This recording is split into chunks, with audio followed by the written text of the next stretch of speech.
Pagkatapos ng pinakamataas na building ng London guys, punta naman tayo sa lupa. Ayan, mga stone na patong-patong guys. Kung naririnig nyo ang Stonehenge, ito na. 2 hours away from London guys, nagpunta kami dito sa tinatawag nilang Mysterious Stacking Stones. Ayan ang aura natin guys, nag-iantay tayo ng train.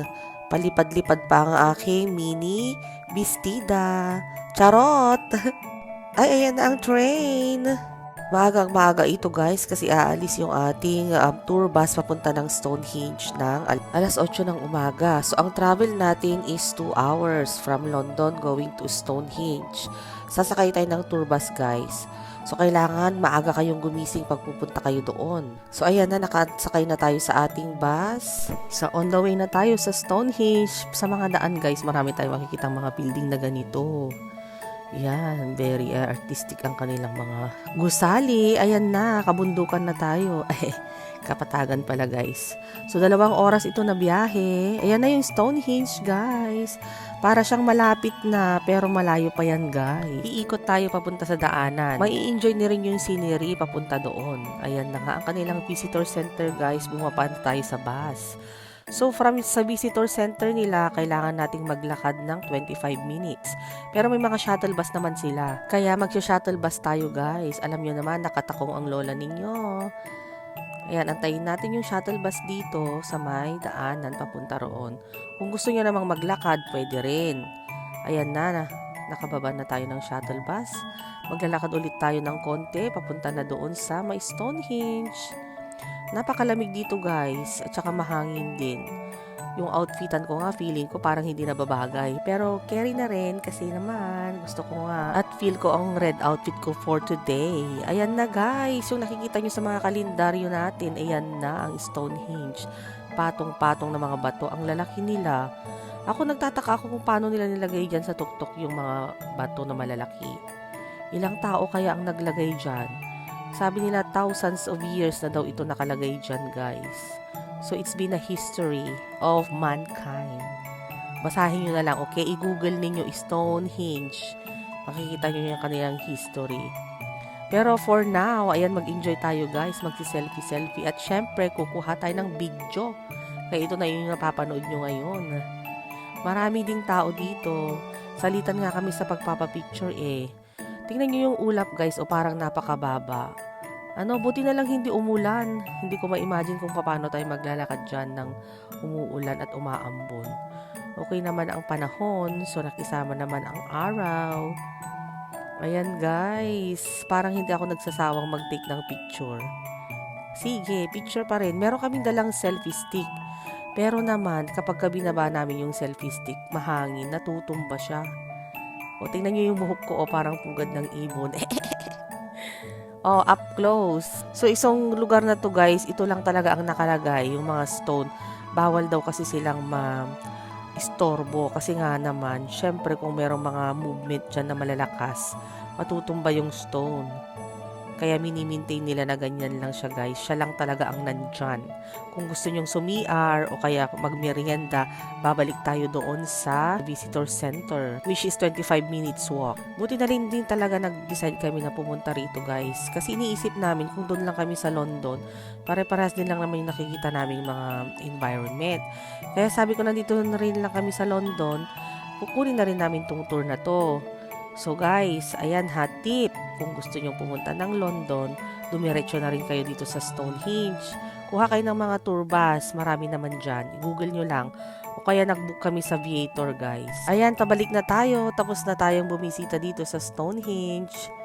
Antayin na ulit natin yung bus pabalik sa visitor center. Yan, one more time guys. Habang naglalakad, i-flex ulit natin ang mga bato-bato. Meron ding mga tour pala guys na may ibang kasama itong Stonehenge. Yung pupunta ka pa sa isang castle. O may iba siya pa siyang kasamang 2 tourist spot na pupuntahan nyo aside from this. Pero kung yung 3 spots ang mapipili ninyo guys, isang buong araw na yon. Sa aalis kayo ng 8:30 sa London, ang pagbalik nyo na is 6 p.m.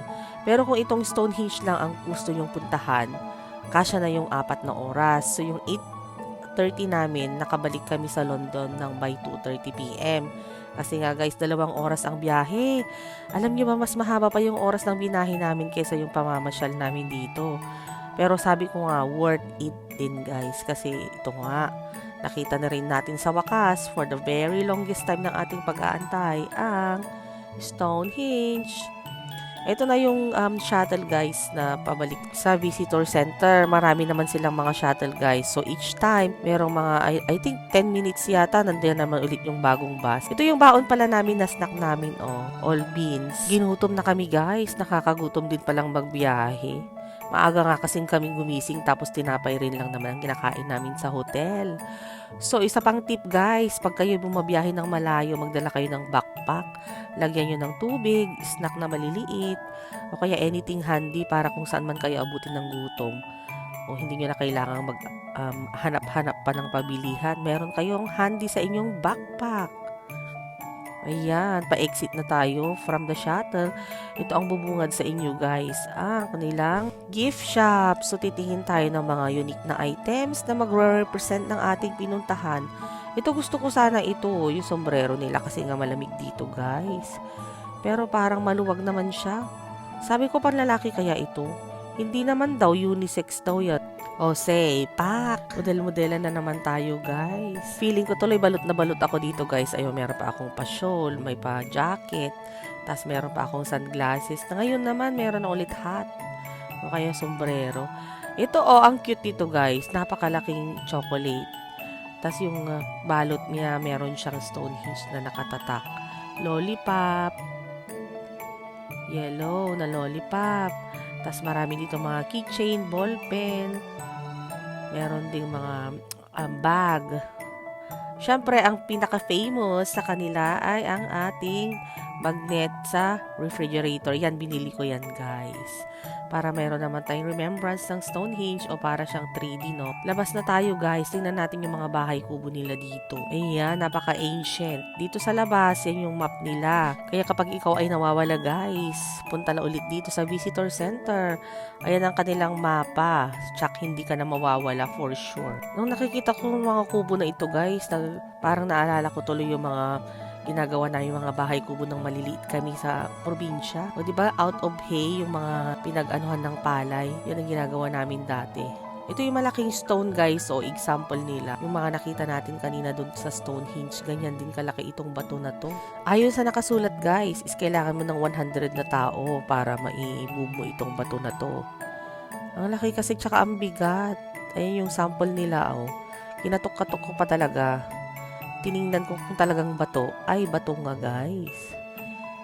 Ayan yung mga kubo. Very ancient. Yung mga ginamit ng mga sinauna dito na tao. Pasukin natin. O yan, di ba yung mga papag nila? O walang pakutson guys ha. Ito naman yung pangalawa. Kung mapapansin nyo yung mga bahay ng mga sinauna nating mga ninuno dati, ganyan din yung mga bahay pa rin ngayon, di ba? Meron pa rin akong nakikita mga ganyan dati nung umuwi ako ng Pilipinas. Ayan o, pwede kang magluto pala sa loob. Syempre handmade itong mga bahay kubo na ito guys. Tingnan nyo yung mga bubong nila o parang matibay din naman ang pagkakahabi-habi nila ng mga bubong na yan. Paglabas mo guys sa mga kubo, ito na yung kanilang cafeteria. Pwede kang bumili dyan ng mga snacks. Syempre, bago tayo umalis, nagpa-picture-picture muna ulit tayo. Yung kanilang background, guys. Napakagandang opportunity talaga dito, guys. Buti na lang nakapunta kami. I'm so grateful. Salamat sa inyong panonood. Bye!